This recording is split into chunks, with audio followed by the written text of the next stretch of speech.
Yang jadi permasalahan kita, apakah waktu datang kematian itu kita dalam keadaan yang baik sehingga kita husnul khatimah, atau kematian itu datang kepada seseorang dalam keadaan maksiat maka dia su'ul khatimah.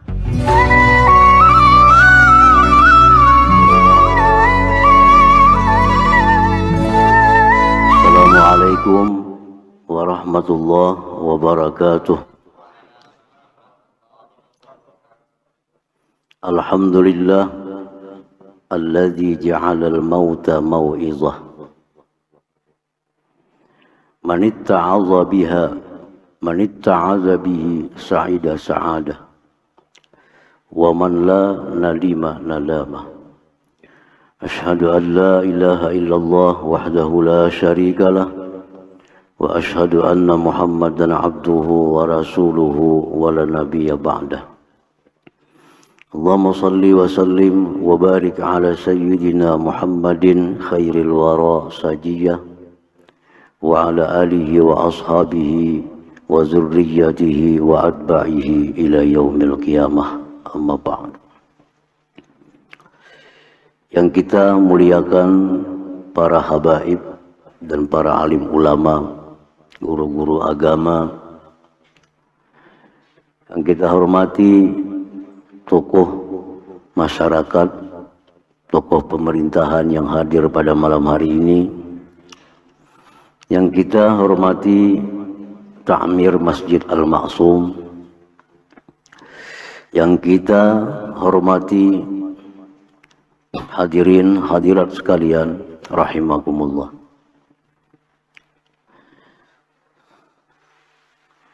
Puji dan syukur yang tidak terhingga kita haturkan kehadirat Allah Subhanahu wa ta'ala, yang mana pada malam ini kita diizinkan oleh Allah diberi petunjuk dan pertolongan sehingga bisa berkumpul di Masjid Al-Ma'sum yang penuh berkah dan rahmat ini. Kita berharap kepada Allah, perkumpulan kita malam ini perkumpulan yang diridhai oleh Allah Subhanahu wa ta'ala, perkumpulan yang akan menambah ketakwaan kita kepada Allah, perkumpulan yang nanti kita banggakan di hadapan Allah Subhanahu wa ta'ala. Amin ya rabbal alamin.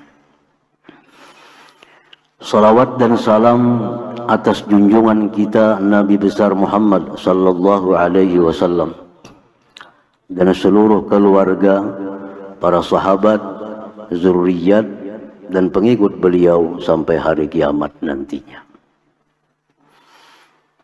Hadirin hadirat yang dimuliakan Allah,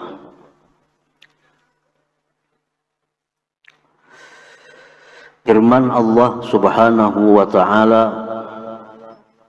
di dalam kitab suci Al-Quran,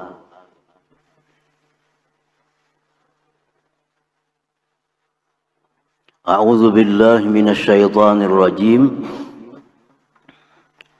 Kullu nafsin dha'iqatul maut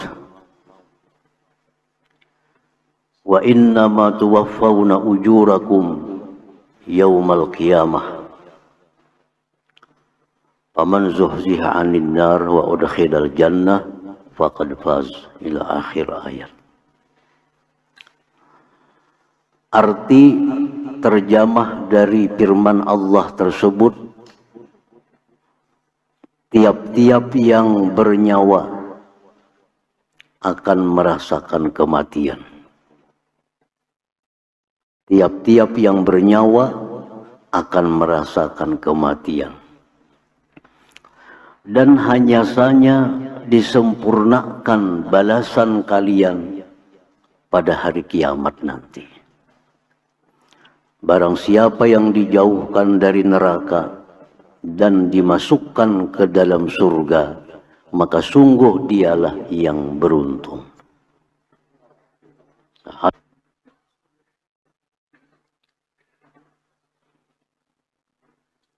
Ayat Allah tersebut menjelaskan kepada kita bahwa yang namanya kematian itu pasti datang kepada kita. Dan tidak ada jalan sedikit pun untuk bisa menghindar dari kematian bila sudah sampai ajalnya.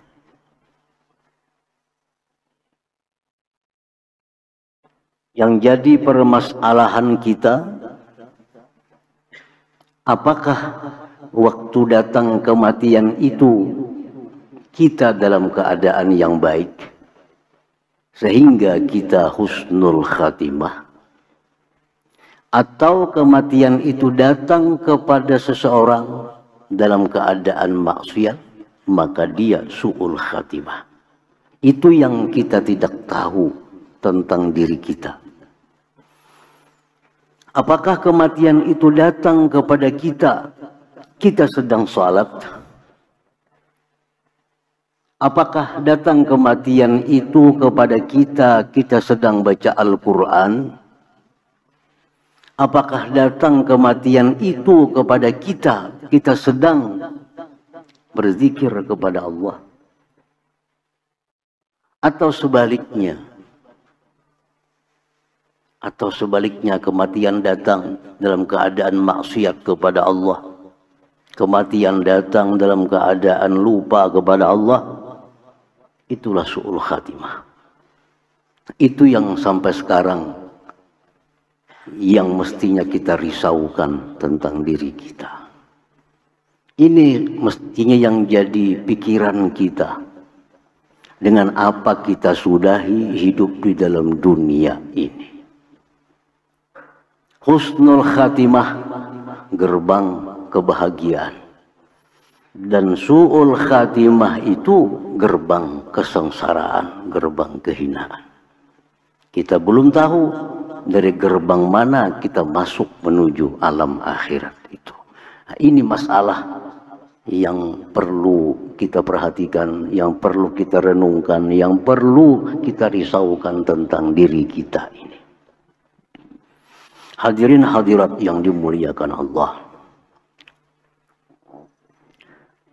Sahabat Rasulullah sallallahu alaihi wasallam yang bernama Abu Darda radhiyallahu anhu berkata, "Man amina min su'il khatimah mata ala husnil khatimah wallah." Abu Darda sahabat Nabi bersumpah dengan sumpah demi Allah. Siapa-siapa yang merasa aman dari mati su'ul khatimah, maka dia pasti akan mati su'ul khatimah. Siapa-siapa yang merasa aman daripada su'ul khatimah, maka dia pasti mati su'ul khatimah. Beliau bersumpah, wallahi. Apabila kita tidak risau, kita tidak khawatir, tidak menyiapkan persiapan yang cukup untuk menghadapi kematian, berarti kita aman dari su'ul khatimah. Tapi bila mana kita khawatir tentang akhir hidup kita, apakah husnul khatimah atau su'ul khatimah, kita khawatir, lalu kita bersiap diri, maka diharapkan kita akan dapat husnul khatimah. Hadirin hadirat yang dimuliakan Allah, yang merasa punya ilmu tinggi, yang merasa punya ma'rifat tinggi, jangan aman dari su'ul khatimah. Al-Quranul Karim menceritakan bagaimana seorang hamba Allah yang bernama Bal'am bin Ba'ura, yang keilmuannya sangat tinggi, ma'rifatnya sangat tinggi, keramatnya sangat hebat. Kehebatan Bal'am bin Ba'ura, dia bisa melihat langsung Lauhil Mahfuz sehingga tahu apa yang akan terjadi. Ini keramatnya Bal'am. Ilmu ma'rifatnya luar biasa. tapi ternyata matinya su'ul khatimah. Ternyata matinya su'ul khatimah. Siapa ada yang ilmunya setinggi Bal'am? Kita ilmu yang sangat sedikit sudah merasa aman daripada su'ul khatimah. Sudah merasa aman daripada su'ul khatimah. Ini Bal'am yang ilmunya tidak diragukan lagi. Tapi akhir hidupnya menyedihkan karena mati dalam su'ul khatimah. Yang merasa punya amal ibadah banyak, yang merasa puasa Senin Kamis, yang sudah beribadah tiap malam baca Quran, tiap malam tahajud, sedekahnya banyak, segala macamnya banyak, jangan merasa aman dari su'ul khatimah ini. Jangan merasa aman dari su'ul khatimah. Allah mencontohkan bersisa. Ini orang yang khalwat 70 tahun tidak tahu dunia, hidup beribadah kepada Allah Subhanahu wa ta'ala. 70 tahun khalwat menyendiri, hanya hubungannya dengan Allah. Tapi siapa sangka bersisa mati dalam keadaan su'ul khatimah. Mati dalam keadaan su'ul khatimah. Orang-orang yang dekat dengan para aulia Allah, orang-orang yang akrab dengan orang-orang saleh, jangan merasa aman dari su'ul khatimah. Pembantu Rasulullah sallallahu alaihi wasallam, Nabi kita yang bernama Kirkirah, khadamur Rasul, pembantu Nabi. Dia melayani Rasulullah SAW. Dia mengurusi hewan-hewan Rasulullah SAW. Dia mengurusi tunggangan-tunggangan Rasulullah. Bagaimana dekatnya Kirkirah dengan Rasulullah SAW. Tapi apa? Kirkirah mati dalam keadaan su'ul khatimah. Apalagi kita hanya dekat dengan Tuan Guru, sudah merasa asa aman dari su'ul khatimah. Apalagi hanya merasa dekat dengan para wali, sudah merasa aman daripada su'ul khatimah. Ini kira-kira orang yang dekat dengan Rasulullah sallallahu alaihi wasallam, tapi matinya huwa finnar, ajar Nabi kita. Dia masuk neraka. Dia matinya su'ul khatimah. Nah, jadi masalah su'ul khatimah ini masalah yang prioritas dalam hidup kita untuk dirisaukan. Karena ini menyangkut masa depan kita yang abadi di alam akhirat nantinya. Kita kada perlu risau tentang rezeki kita, pasti dijamin oleh Allah. Kita kada perlu risau tentang masa depan anak-anak kita, itu sudah diurus oleh Allah Subhanahu wa ta'ala. Huwallazi Allahul ladzi khalaqakum summa razaqakum summa yumitukum summa yuhyikum. Allah yang menciptakan manusia, kita, anak kita. Allah pula yang memberikan rezekinya. Jangan khawatir tentang rezeki, dijamin oleh Allah.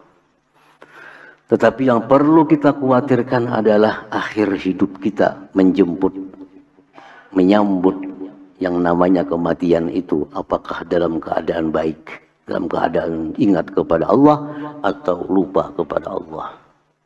Hadirin hadirat yang dimuliakan Allah.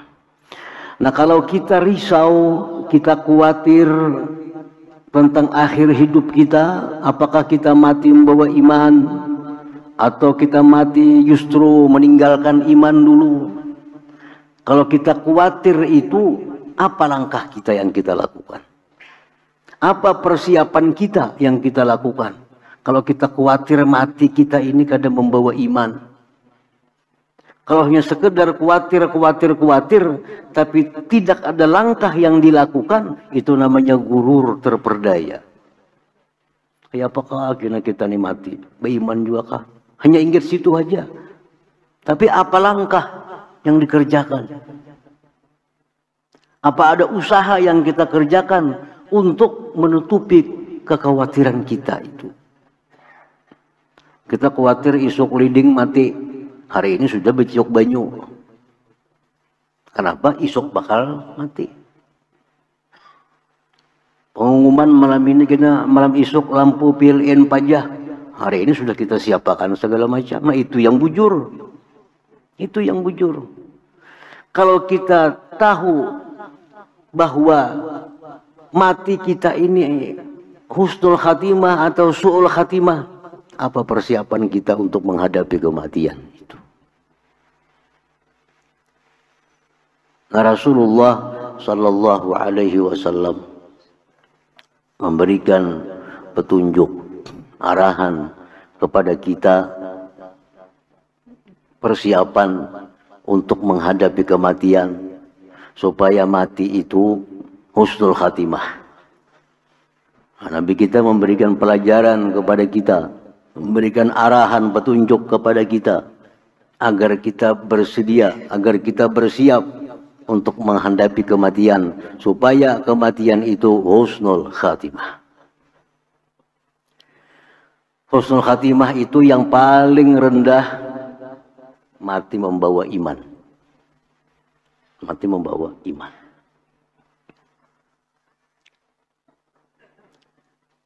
Yang tertinggi sedikit, dia mati dalam keadaan mengucapkan kalimat thayyibah.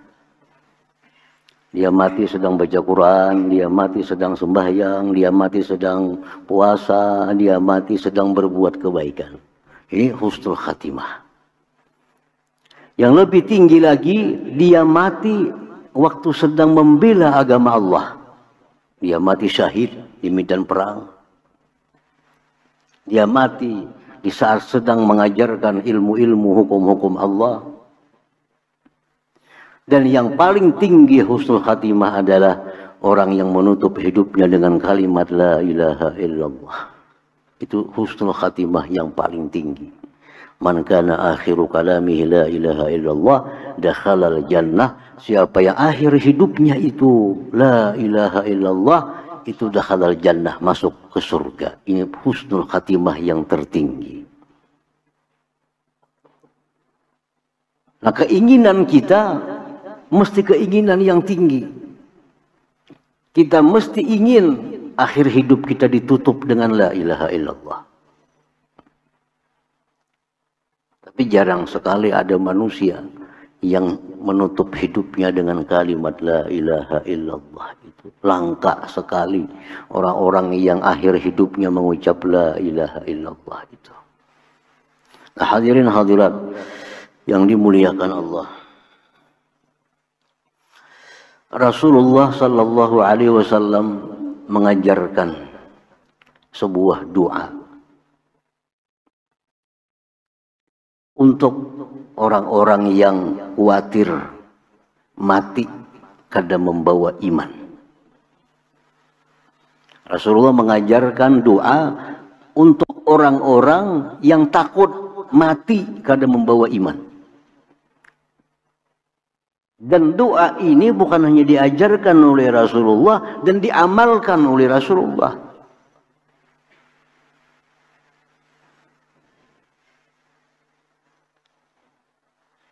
Apa doa Nabi sallallahu alaihi wasallam? Allahumma ja'al khaira umri akhirah. Allahumma ja'al khaira umri akhirah. Ya Allah, jadikanlah sebaik-baik umurku di akhir umur. Jadikanlah sebaik-baik umurku di akhir umur. Artinya kita biar aja kada baik di awal. Tapi di akhir umur, di waktu menjelang kematian, di situ kita jadi orang baik. Ini yang diminta oleh Nabi, Allahumma ij'al khaira umri akhirah. Yang kita khawatir, waktu kita muda, kita taat kepada Allah. Waktu kita muda, kita rajin ibadah kepada Allah. Waktu kita muda, kita menjauh yang daripada yang diharamkan oleh Allah. Tetapi begitu kita tua, menjelang kematian, kita mundur. Semakin sering melakukan maksiat kepada Allah, semakin cinta kepada dunia, akhirnya mati dalam keadaan yang demikian. Na'udzubillah min dzalik. Seperti contoh-contoh tersebut tadi. Ada orang yang kelakuannya luar biasa jahatnya. Begitu dia hendak mati, berubah kelakuannya. Taubat kepada Allah, akhirnya mati husnul khatimah. Disebutkan dalam sebuah hadis yang sahih, ada seorang laki-laki yang suka membunuh manusia. Pekerjaannya membunuh orang.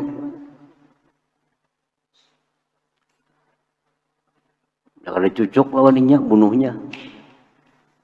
Tepahuwal lawaninya, bunuhnya. Akhirnya sampai 100 orang dibunuhnya. Ini luar biasa penjahat. 100 orang dibunuh.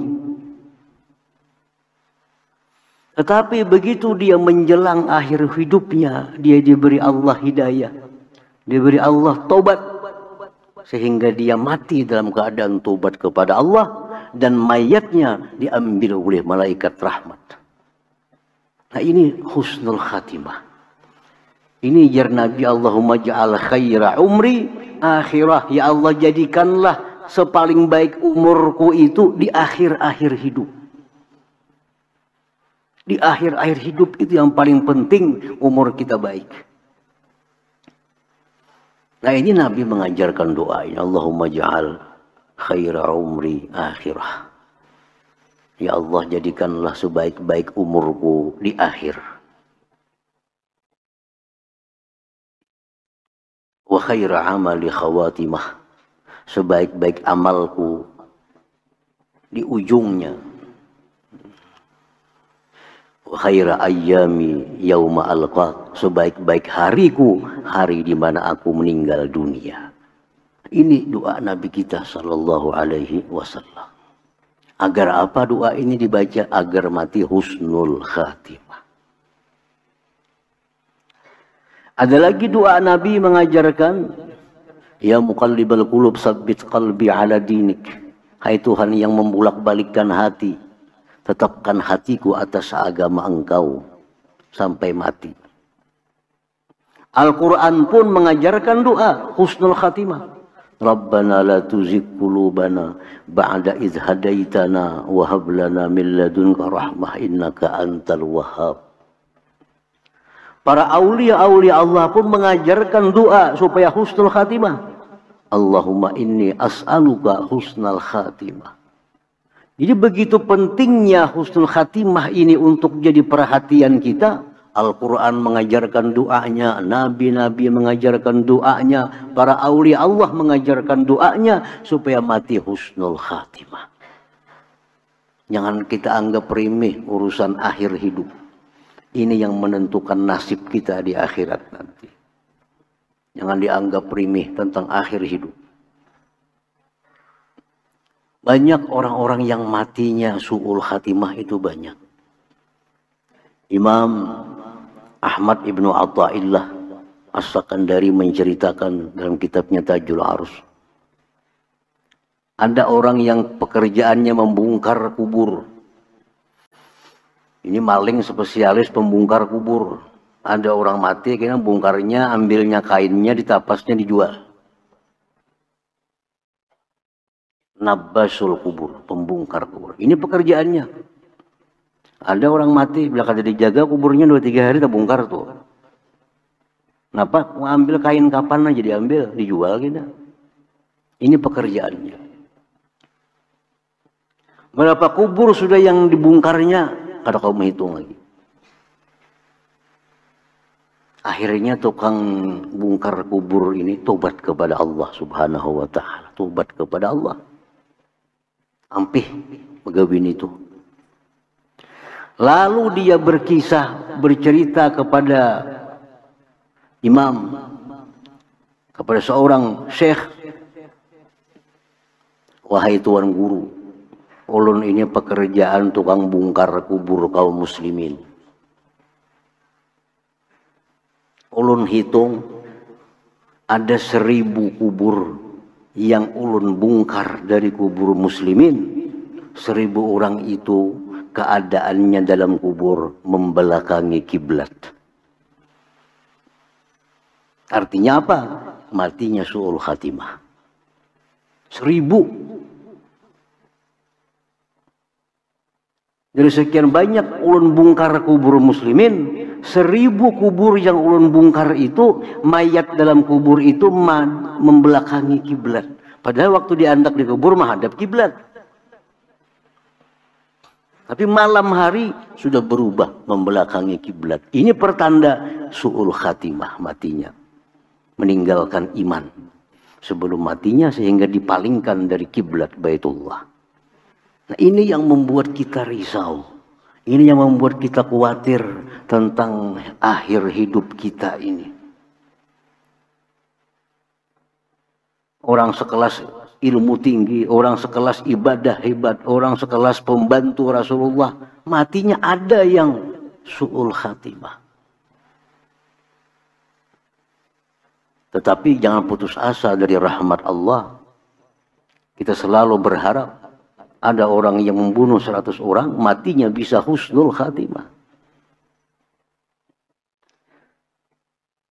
Hadirin hadirat yang dimuliakan Allah, jadi urusan akhir hidup ini urusan yang perlu kita pikirkan, urusan yang perlu kita risaukan, dan perbanyak doa kepada Allah agar mati itu husnul khatimah. Habis sembahyang 5 waktu berdoa kepada Allah, Allahumma inni as'aluka husnul khatimah. Ya Allah, aku minta kepada Engkau mati husnul khatimah.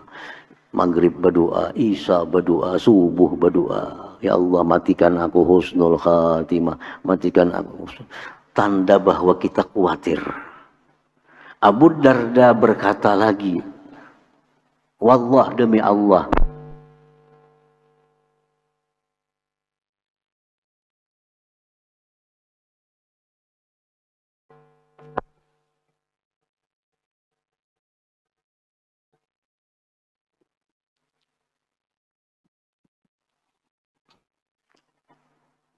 Abu Darda sahabat Nabi berkata lagi, barang siapa yang khawatir matinya su'ul khatimah, siapa yang khawatir matinya su'ul khatimah, dia akan mati husnul khatimah.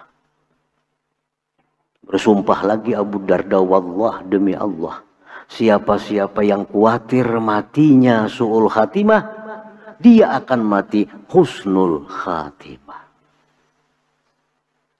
Tanda kita khawatir mati kita itu su'ul khatimah, kita minta kepada Allah agar dimatikan dalam husnul khatimah. Hadirin hadirat yang dimuliakan Allah. Nah, ini pertama yang berkaitan dengan urusan kematian ini adalah risaunya kita mengakhiri hidup dalam dunia ini, apakah dengan baik atau dengan tidak baik.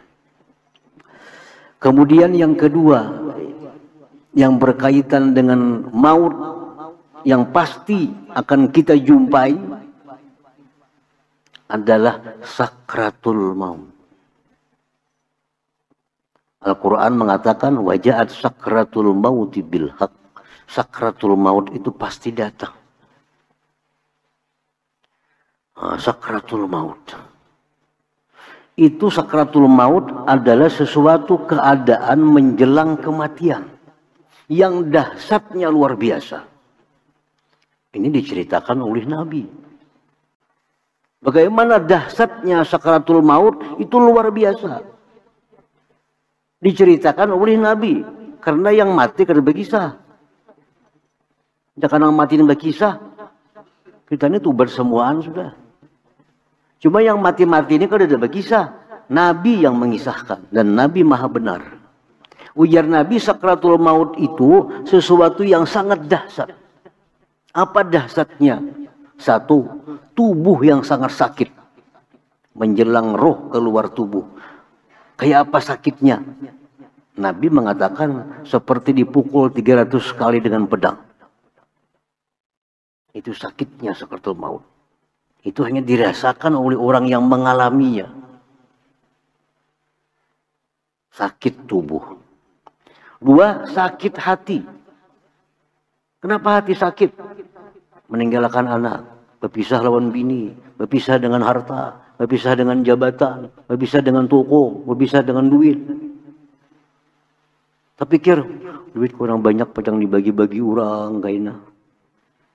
Kabunku dibagi-bagi orang, tokoku dibagi-bagi orang. Sakitnya hati luar biasa orang dalam sakratul maut itu. Yang ketiga, banyaknya godaan-godaan yang datang yang akan membuat iman kita tertinggal. Tiga hal ini yang dihadapi. Makanya disebut sakratul maut. Keadaan kematian yang sangat mendahsyatkan kita itu. Awak sudah sakit, hati sakit, tambah lagi banyaknya waswis godaan kiri kanan yang menyuruh kita keluar dari Islam. Semua ini diceritakan oleh Nabi Sallallahu Alaihi Wasallam. Karena hal-hal seperti ini kada bisa lain pada Nabi yang menceritakan. Nah, Nabi kita Sallallahu Alaihi Wasallam begitu menceritakan demikian, Nabi pun juga memberikan jalan kepada kita untuk dapat keringanan-keringanan di waktu sakratul maut itu. Tubuh yang sakit waktu dicabut roh itu akan menjadi ringan, apabila dibacakan Yasin di hadapan orang yang sakratul maut itu. Kenapa sebabnya? Karena roh ini dia senang dengan surah Yasin, sehingga dia cepat keluar dari tubuh itu. Iqra'u ala mautakum Yasin. Bacakan Nabi orang dalam sakarat itu surah Yasin. Ini meringankan sakit keluar roh. Ini orang sakarat yang sudah terima hirani lagi dikiau kadang menyinggai lagi. Bacakan Yasin. Itu mempermudah keluar rohnya. Mempermudah keluar roh.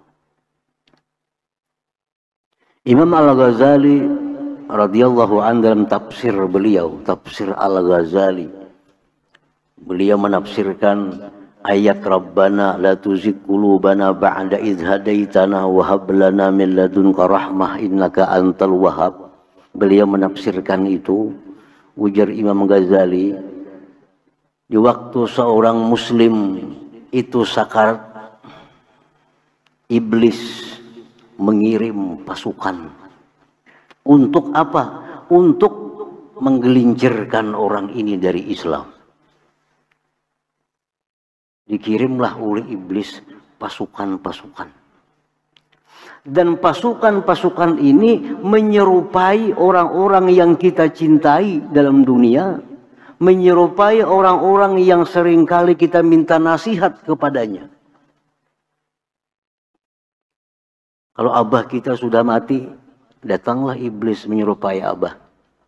Apa aja iblis nih? Nak, abah terdahulu sudah mati. Ikam pindah agama. Ini abah nih salah sudah. Ikam barang yang selamat. Ikam pindah dari Islam. Pilih agama Yahudi, itu selamat. Kita dalam keadaan sakaratul maut. Nulis sekeliling kita ini kada tahu. Tapi yang sakaratul maut ini melihat itu. Melihat. Datang rupa iblis, rupa syaitan kayak mama kita yang sudah mati. Ujar mama, nak, mama sudah terdahulu mati. Salah agama Islam. Nang bujur itu nak kayak agama Nasrani. Ikam barang nang selamat. Ini mama sudah celaka. Makanya orang yang sakarat itu disunatkan, ditalkinkan la ilaha illallah di telinganya. La ilaha illallah. Sunat ditalkin. Supaya apa? Supaya dia mempertahankan itu dalam hatinya. La ilaha illallah. Datang guru. Syaitan berupa guru. Syaitan datang berupa wali. Datang. Ini guru yang kita agungkan dalam dunia. Ini guru yang kita muliakan dalam dunia. Ini guru yang kita taati dalam dunia. Datang lawan bulang-bulang, lawan jubah-jubah. Hei muridku, aku sudah mati. Aku Islam, ternyata salah. Menyatakan nang bujur itu lain Islam agama. Tempileh hendak Nasrani itu bujur, Yahudi itu bujur. Ini jar guru kita. Syaitan menyerupai guru. Nah kalau orang yang sakarat ini kurang imannya kepada Allah, pasti dia akan tergelincir saat itu. Tetapi orang-orang yang dalam dunia suka memperbanyak kalimat la ilaha illallah. Orang yang dalam dunia disebut ahli la ilaha illallah. Turunlah Jibril diutus oleh Allah. Wahab lana min ladunka rahmah. Rahmah itu Jibril, ujar Imam Ghazali. Datang Jibril menghalau syaitan-syaitan ini. Datang Jibril menghalau syaitan-syaitan ini. Sehingga Jibril yang mengatakan kepada kita, tetap ala la ilaha illallah, atas la ilaha illallah. Nah bagaimana caranya kita menghadapi semua yang berat-berat ini? Sudah diajarkan oleh Rasulullah sallallahu alaihi wasallam. Nah perbanyaklah di dalam hidup ini mengucap kalimat la ilaha illallah, la ilaha illallah, la ilaha illallah. Perbanyak. Karena itu akan sangat berguna, sangat bermanfaat. Terutama di waktu kita sakaratul maut dalam menghadapi godaan-godaan syaitan-syaitan yang menyerupai mama kita, menyerupai abah kita, menyerupai guru kita. Dan pada saat itu belum ada syafaat Rasulullah sallallahu alaihi wasallam. Syafaat Nabi itu adanya di padang mahsyar nantinya. Hadirin hadirat yang dimuliakan Allah Subhanahu wa taala. Jadi kesimpulan daripada apa yang kita kaji pada malam hari ini adalah pertama, kita selalu merisaukan akhir hidup kita. Apakah kita mati baik atau mati jahat? Selalu kita risaukan, selalu kita khawatirkan. Dan kita sediakan doa sebanyak-banyaknya kepada Allah agar kita mati dalam keadaan husnul khatimah. Berapa kali sehari kita minta kepada Allah, ya Allah matikan aku husnul khatimah. Tanda bahwa kita memang khawatir. Kalau kita khawatir, kita pasti akan mati husnul khatimah. Yang kedua, perbanyak la ilaha illallah. Jangan berhitung. Berapakah sehari? 1000 sehari jar. Nah, berhitung. Nabi kan nyuruh berhitung. Akhbarani Jibril alaihi salam anna la ilaha illallah anisul muslim indal maut. Ujar Nabi kita, aku dikabari Jibril bahwa la ilaha illallah itu teman yang menghibur kita menghadapi kematian. Dalam sebuah hadis yang lain, laisa ala ahli la ilaha illallah wahsyatun fil maut. Tidak ada orang yang ahli la ilaha illallah itu rasa kada nyaman, rasa gelisah menghadapi kematian itu. Perbanyak la ilaha illallah tanpa batas. Yang ketiga, mudah-mudahan di waktu kita mati itu ada orang-orang saleh, ada orang-orang baik yang membacakan Yasin di waktu kita sakaratul maut itu. Karena itu satu-satunya obat yang disampaikan Rasulullah untuk meringankan dicabutnya nyawa daripada tubuh kita. Nah, hadirin hadirat yang dimuliakan Allah, mudah-mudahan Allah Subhanahu wa taala berikan kita taufik, berikan kita hidayah, petunjuk agar selalu dimudahkan untuk berdoa, dimudahkan untuk memperbanyak zikir kepada Allah Subhanahu wa taala. Amin ya rabbal alamin. Wal afu minkum.